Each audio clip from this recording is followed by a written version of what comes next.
up, guys? It's your boy Alex, and welcome back to the Brave Lionheart channel. Actually, we are back to doing something that, while technically I'm not really doing again on my channel because of a review that I couldn't get out last time and stuff like that, so there is that. But I still can do this for anime stuff. Yes, ladies and gentlemen, we are back with another installment of Anime Revival. I probably need to think of a better intro for that. You know what? Never mind. I'm not going to think of an intro for it. We're just going to do it as it is. So, yes, what you don't know, if you don't remember from my first Anime Revival, this is basically a segment on my channel where I take a look at anime films, and more specifically, anime shows, or maybe like anime-related stuff, basically. Something like that. But other than that, we're just going to jump straight in. So, this was a special request by my good friend Infinity Studios asking me to do an Anime Revival review on something I've actually covered back on my old channel. Though I did it very poorly and it wasn't the best one. And if you couldn't tell from the title of the video or the cool thumbnail that I made for the video, we're going to be taking a look at Pokemon. More specifically, Pokemon the first movie. Yeah. Dubbing department wasn't that great with naming half the time. Let's get to it. Pokemon the first movie. Not really sure what the Japanese title was for this movie, or if there actually was a Japanese subversion of this movie, because we all remember Pokemon originated in Japan and then was westernized. Not enough brief history, because a lot of you watching this probably do know what Pokemon is.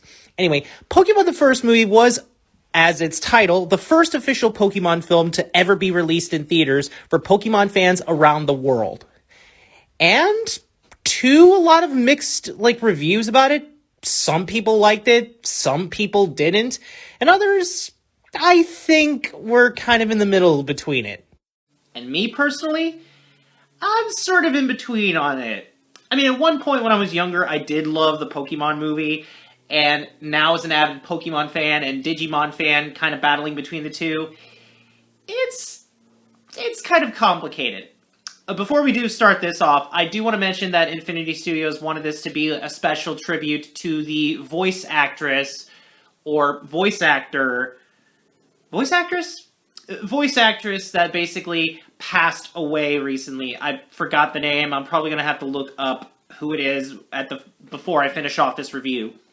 Speaking of which, let's not waste any time and jump right in. So, let's grab our extra Pokeballs, 5 before we start our journey, get our Pokecap on, head on to Route 1, and catch some Pokemon, while also taking a look at Pokemon the first movie.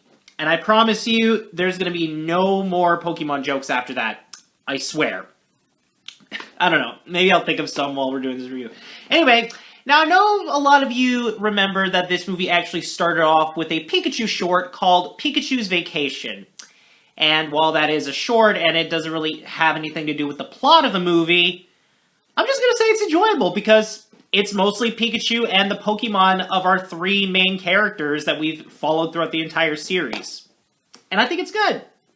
Now, our real movie begins with, I guess you could call them Pokemon experts or Pokemon dinosaur experts or whatever, because we get an opening narration telling us that these gentlemen are on a search for a Mew fossil. Well, I probably should explain. They're actually looking for a fossil of the world's most legendary Pokemon, Mew. And what exactly are they planning to do with this fossil? Why, make a clone of it, of course.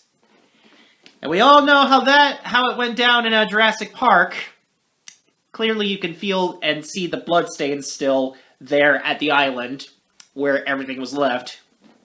It was a massacre. Moving on, they do manage to create a clone of Mew, calling it Mewtwo, who is surprisingly voiced by...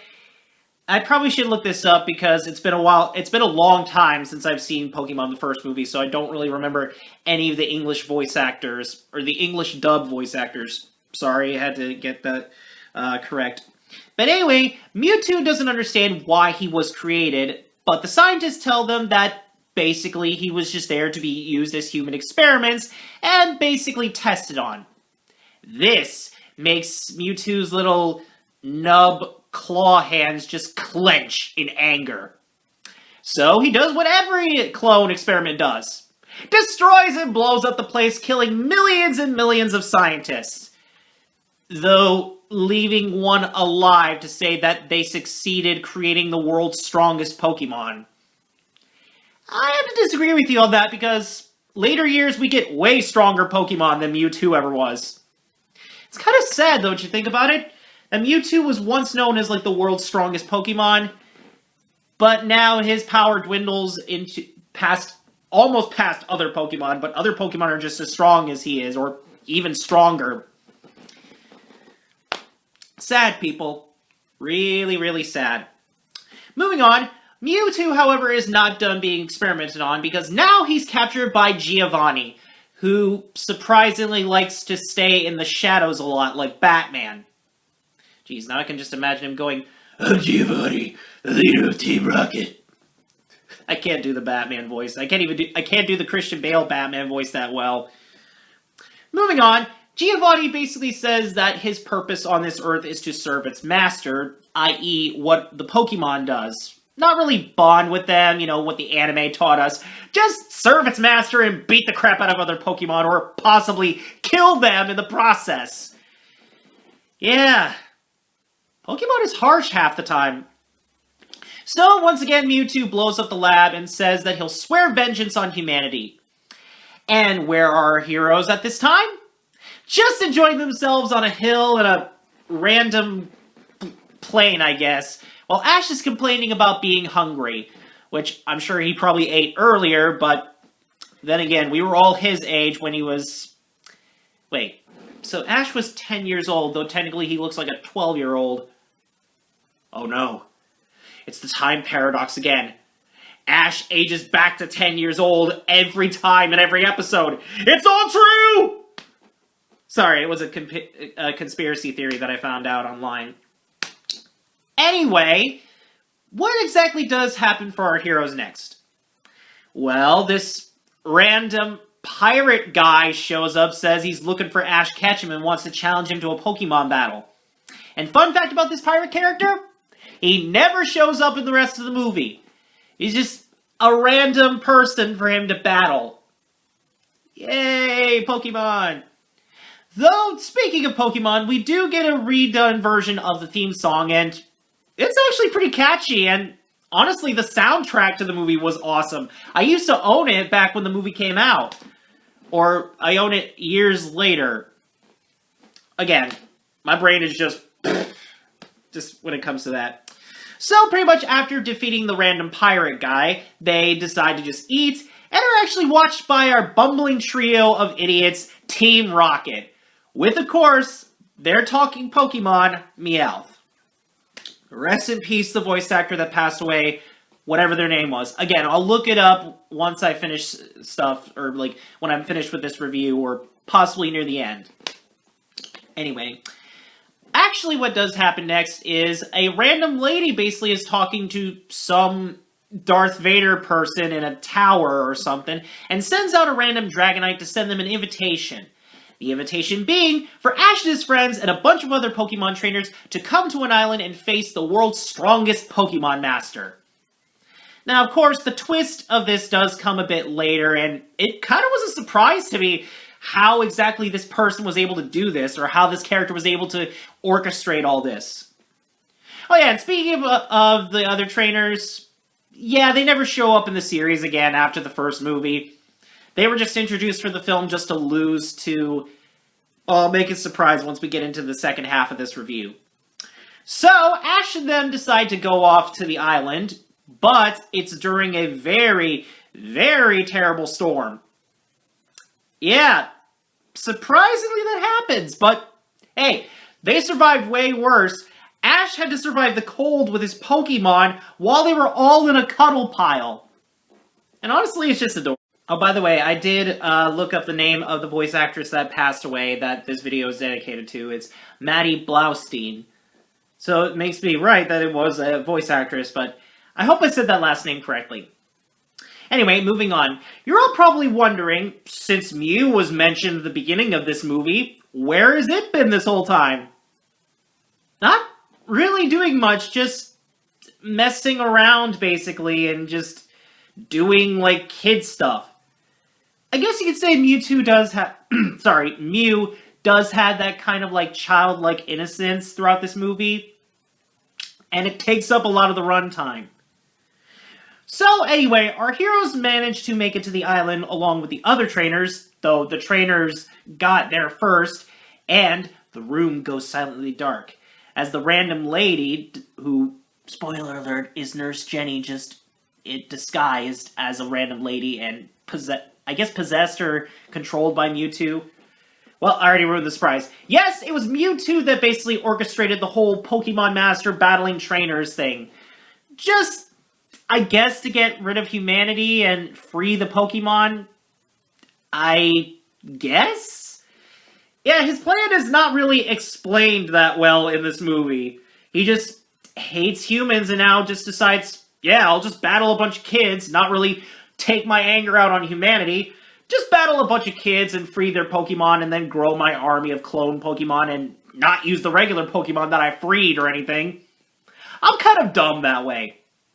So yeah, speaking of which, we cut to Team Rocket, also on the island. Yeah, they were disguised as Vikings while trying to do their motto and defeat the Twerps again.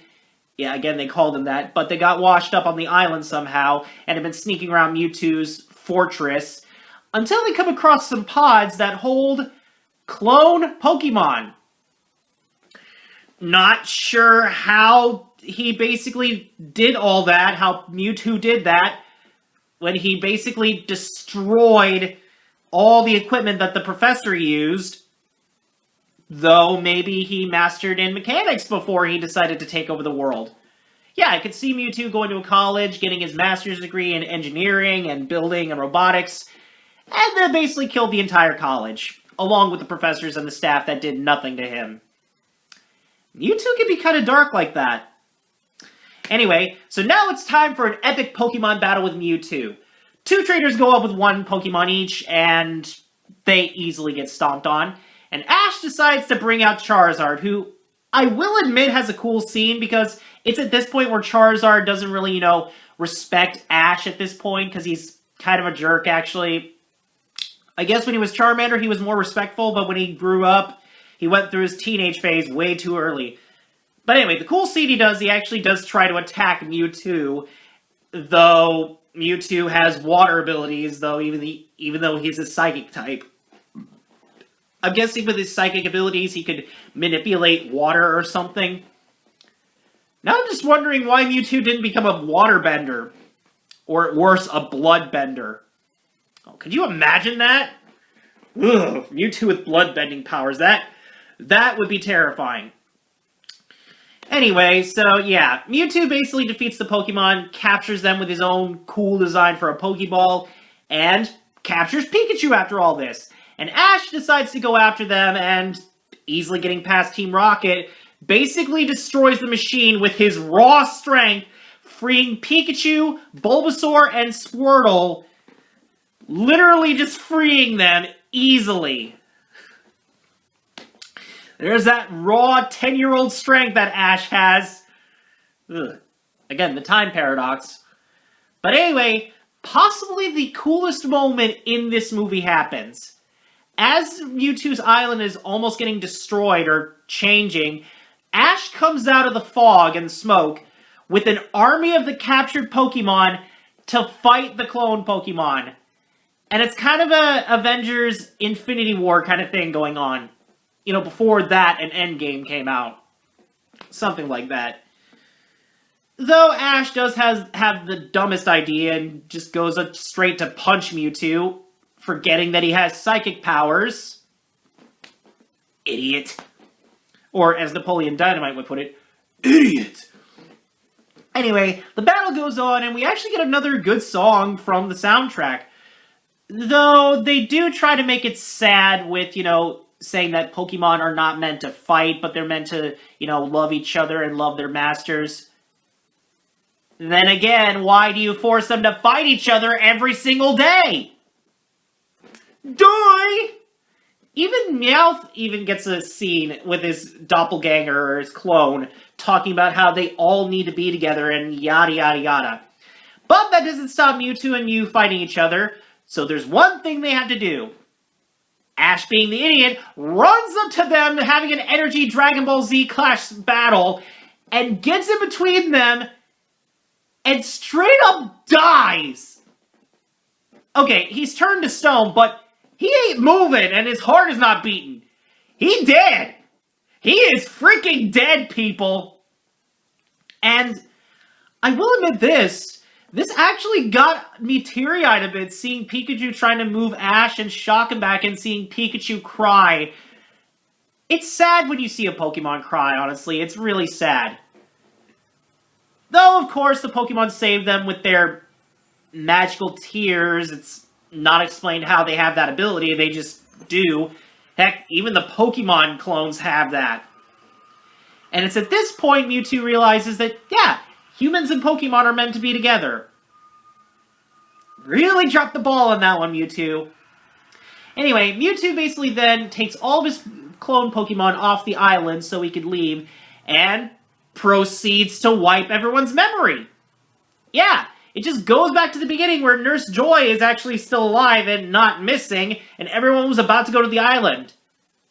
So did Mewtwo... Was there actually a Pokemon Master that owned that tower and Mewtwo might have possibly killed him? I want someone to make a fan-made horror movie with Mewtwo as a serial killer. Someone get on that, because I want to see that happen now that I mentioned it. And the movie ends with our heroes going on another journey.